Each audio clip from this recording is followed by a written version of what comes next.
This is a high-profile case. You seen this girl? Name's Amelia. What's in it for me? We can do this the easy way. Ow! We're currently doing it the easy way. Dad, there's like whores here and stuff. Sweetheart, how many times have I told you, don't say and stuff. Just say, Dad, there are whores here. We enjoy. I believe I speak for both of us. We enjoy a good cop buddy movie every now and then. You know, you get everything you want to know if they do it right. You get a little action. You get a little comedy in there. You know, you might get some really good dialogue in there if the banter is funny between your lead characters. And the thing about it is, Martin, they just don't make them like they used to. You know, back in the 70s and 80s, that's when they used to. Martin, like, what the fuck you saying? I don't know where you're going. Martin. I don't know which expression to use. I was wondering why one side of your mouth was down like this and the other was the plate. Like, stroke. Martin knows what the day is. We don't get those good buddy cop movies like we used to, especially if something like Lethal Weapon. Well, Shane Black said, you know what, I'm bringing it back, man. In fact, I'm going to bring it back and I'm going to take it back at the same time. Going to introduce a new cop buddy film to you. We're going to set it in the 70s. 1977 it is, Martin.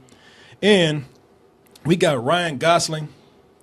Ryan Gosling plays Holland March. He's a private eye, just not having a real good time these days. I mean, even though he has a nice house, he's divorced, and he's an alcoholic, drinking in the middle of the day. He's a widower. He's a widower. It's the same thing, Martin. Wife ain't there. That's divorced by death. But his daughter thinks he's kind of washed up and no good. The cases he takes are no good. He's doing it with crazy, senile old people. It's not until a miracle comes in the form of a guy that beats his ass. Russell Crowe, who's playing Jackson Healy, needs him for a case to help find some missing girl who's involved with porn that might lead itself up to some corruption within the city of Los Angeles. And if they can work together and quit arguing with each other, not only might they be able to pull this case off, but maybe they'll be a good enough team to where they can work together for more adventures down the line. And that is what we love about these cop buddy movies. And when I'm saying, we don't get any like we used to, I really mean that. I mean, I look back in the day and how many different forms they would come in. I mean, we got things like 48 Hours. Sure. We got things like Stakeout. And I would even put stuff in there like even like Who Framed Roger Rabbit. I mean, they come in all forms where you got these two guys that are they're mixed matched. Did I say that right? Mismatched and mixed match. But sure. But we love that they don't match each other. We love that they don't get along because we love the banter that they have. We love that they are fighting the whole time. And it's cool to see that first introduction of the two when they get off on the wrong foot, or in this case, the wrong arm. If we can do this the easy way, we can do it the Glenn. hard way. What? Lily Glenn, 2 ends. Old lady hired me to find her niece on Tuesday. You just gave up your client. I made a discretionary revelation. No, you just gave her up. I asked you one simple question, but you gave me all the I information. thought that's what you wanted. What?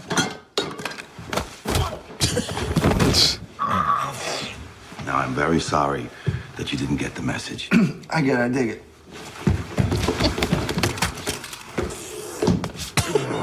What about now?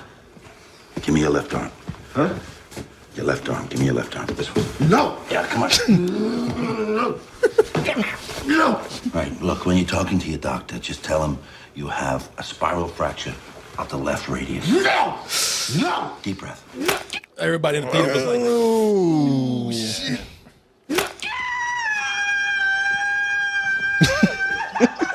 and kicked his ass back to Cinco de Mayo. Had one of them goofy screams. I gotta tell you, man, Russell Crowe is brilliant in this film. What, he's walking around beating people up. He's just being Russell Crowe. I know, right?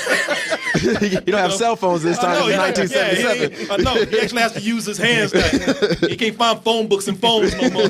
But he's great because in the film, he gained 50 pounds to do this role. Did he? Yeah, he did. I thought he just gained 50 pounds. No, man, he actually worked it off now. He gained it for the okay. Or maybe he did gain it. And they're like, hey, you want to roll, man? You fat enough for it. I already had a dozen rolls this morning. That was good, man. You mad? You mad? That was great. I was just seeking your approval. That was a good one. Okay, if you laughing at it, I'll laugh at it. You little spineless bitch. Hey, I'm like Ryan Gosling. I bet you wouldn't say the Russell Crowe's face, but he's great in the movie. The reason why is because he plays that role well. He's the straight man, and not only is he playing it straight, but just his role by himself. I mean, he's just tired, man. You know, he's maybe in the beginning it was fun going around beating people and breaking bones, but he's done it so much now. It's just a job now.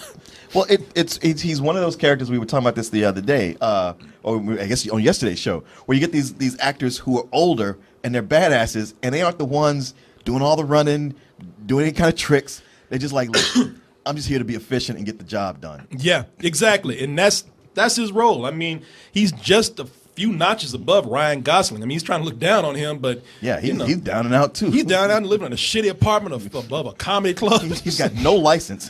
He's just doing it just to do it. Yeah, I mean, he's so bad that when helpless little girls need his help, he's like, hey, you short a little bit. Yeah, you know, you $7 short. Yeah. I don't know what to tell you. I sold all the lemonade I could. Now, the thing about these kind of movies is that, and Ryan Gosling is great too. I'll talk about him in a little bit. But the thing about these movies, if the chemistry is good enough, then you're not really paying attention to the story. Right. And I don't, because I'm gonna tell you right now, I don't think the story is that strong here. It starts off like a hard-boiled film noir. It's film noir. I mean, really, it is. The only reason you don't recognize is that because so much of it takes place in the daytime. Yeah, exactly. But it's trying to capture this mystery, this complex political mystery like you would find in something like Chinatown.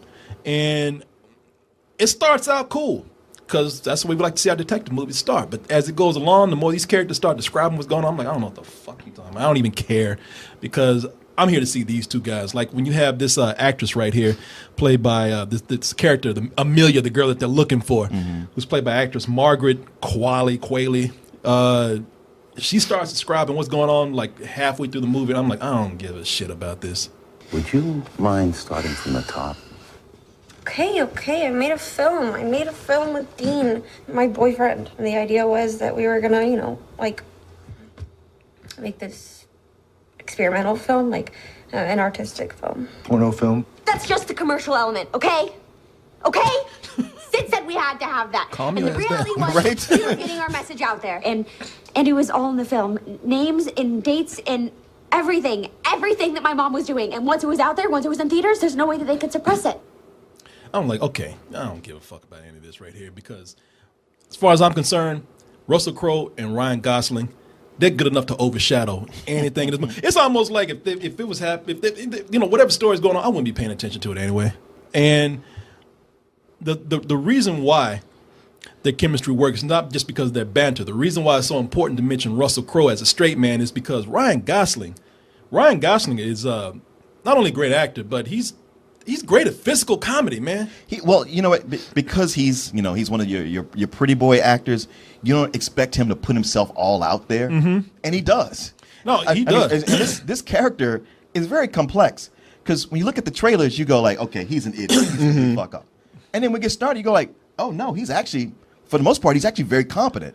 Yeah, But as it goes on, you start to see, oh, well, this is a problem he has, and this is why he actually is a little bit more of a fuck up than I thought he was. No, he's kind of stupid in a way.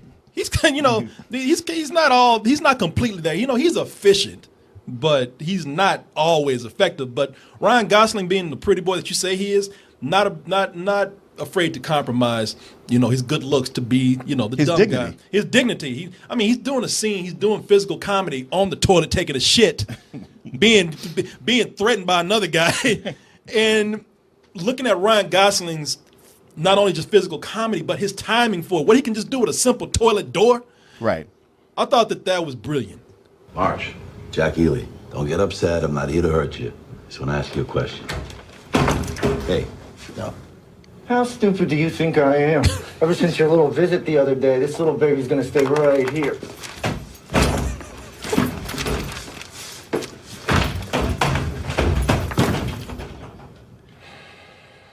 Russell Crowe's like, this is the longest I've ever watched a man take a shit, and it's fascinating.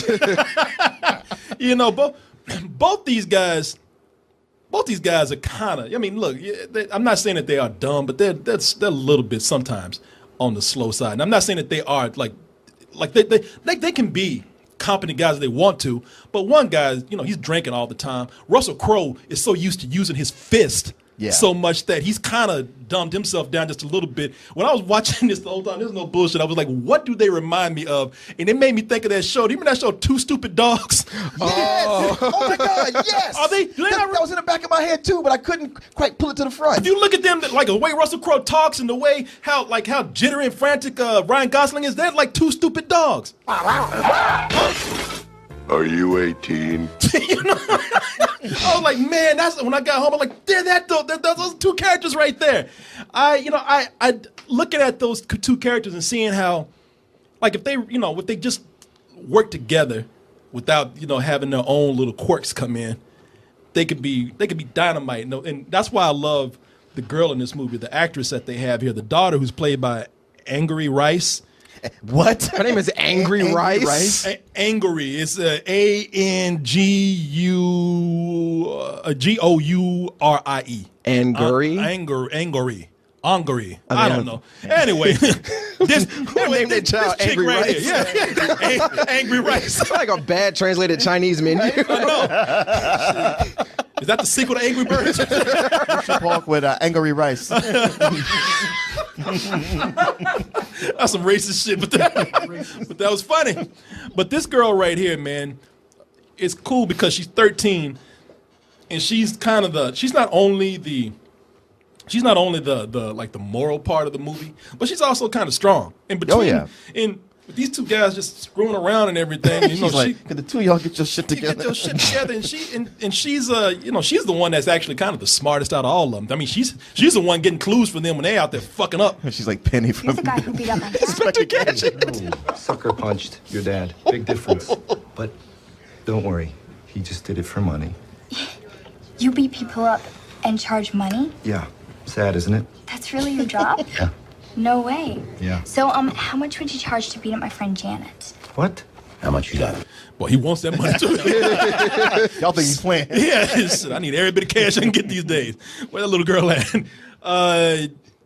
There was only one scene I really didn't like with her, and that's when she was doing and this is, I don't know why people put these scenes in there anymore. I hate you, Dad. You're always fucking up. And I was like, because she turned around and was so loving all the time too. No, wasn't consistent. She needed that. I mean, Okay. I mean, for a little girl who's like having to put up with a dad who's drinking too much and mom dead and all, and she's kind of holding it together.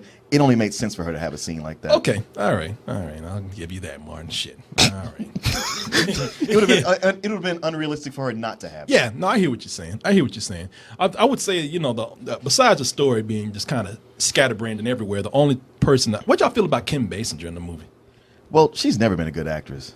Yeah, man. If y'all watch this, I mean, it's almost like somebody just gave her a favor. I'm only playing this clip so you can see how. Like, probably Russell Crowe. Yeah. She's like, L.A. Confidential. All right. That's right. For old time's sakes. But yeah, I forgot that they were in that together. Yeah, man. She's I'm not even saying she's a bad actress. I'm just saying like she's Botox to the hilt in this. Oh, hell yeah, maybe that's what it was. She can't move her face. I'm sad right now. But it is a dull performance by her. That's where I know you're from, right? The TV. You're prosecuting that car company thing. The lawsuit for the catalytic converter, yes. That's half my day. The other half I spend on pornography. I'm like, damn, man. Oh, she done? Even Russell Crowe's like, fuck. That's all you got?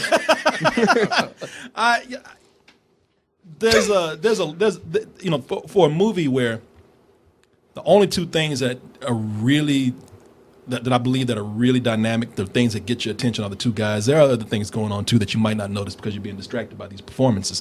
I give the movie credit for being set in the 70s and not trying to be all gritty and grim like a lot of people who do things. If you notice in the 70s, man, for some people think that's the apocalypse or something.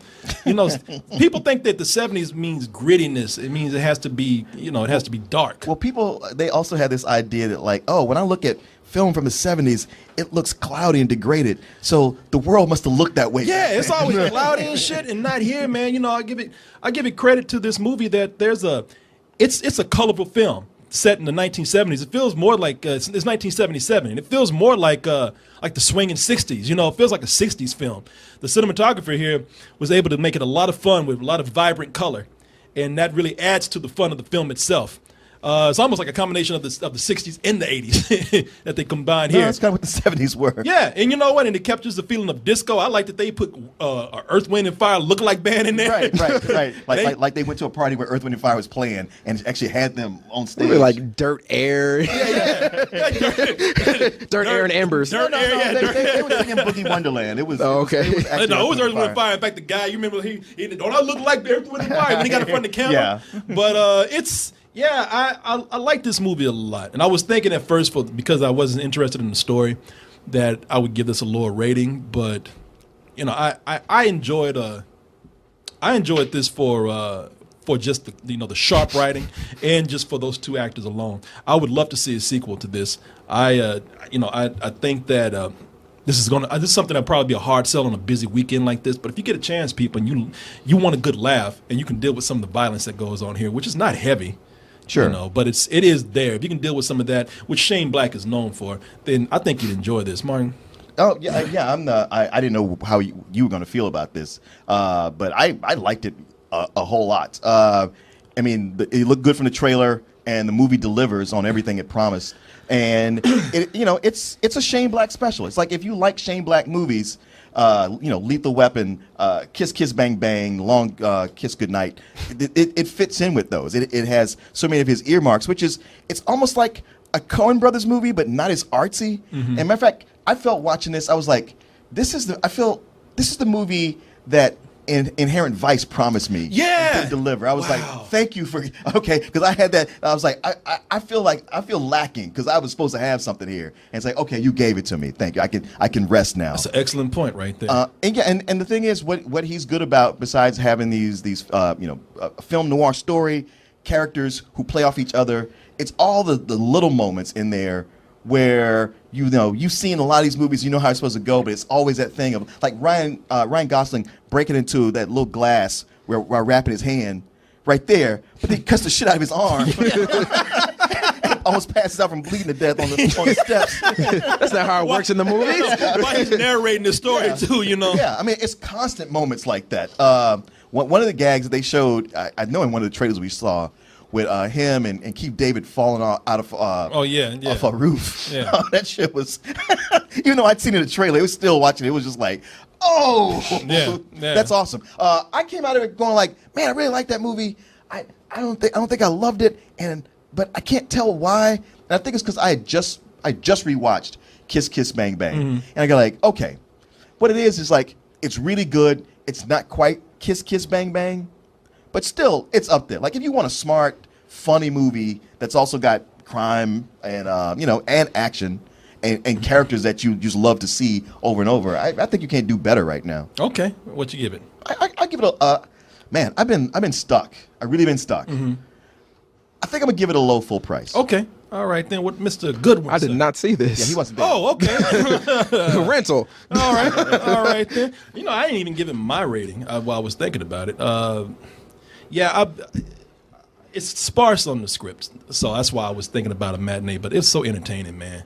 It's so entertaining that I would give this. I'm right there with you, man. I'm gonna give this a full price. I don't even know what the hell I'm talking about anyway. Talking about the story, like I just told you. I didn't care anything about this. Even if it was a good story, I wouldn't be paying attention to that. It's a decent story. I mean, I could follow it, but by the time you get to the third act and it gets explained, you're like, I guess I don't care. Yeah. Well, let me ask you this, because I mean, you guys seem to just like the relationship between Russell Crowe and Ryan Gosling. Is there is there a decent amount of comedy in this? Because the way it was advertised is like comedy heavy. It's not probably as much comedy as you think, but there's plenty. I would say it's enough. I would say this is not even an action movie. It's a comedy. Okay. It's a comedy, and I'll tell you, man, if somebody like if I was watching this and somebody came in like this, you really don't pay attention to the story. Somebody sat down in the middle of the movie and was like, "Hey, man, what's happening?" Like, I don't know, man. These motherfuckers are crazy. Just delirious laughter. Yeah, I wouldn't care. So yeah, you'll have a good time.